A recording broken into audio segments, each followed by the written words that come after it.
don't walk up the tracks because a bear might get us. No kidding. Now we love to show that engine wires off to you, so how about on the count of three, let's yell and tell Engineer Julie to blow the whistle. Here we go. 1, 2, 3. Blow the whistle.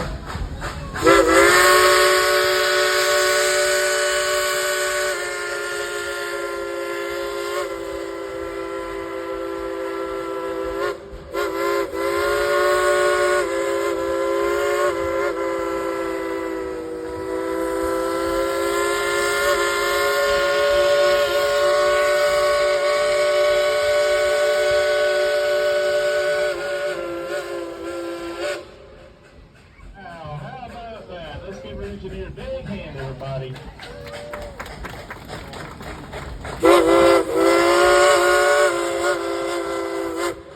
that's our engineer Julie and Klondike Katie saying thank you so much for the applause.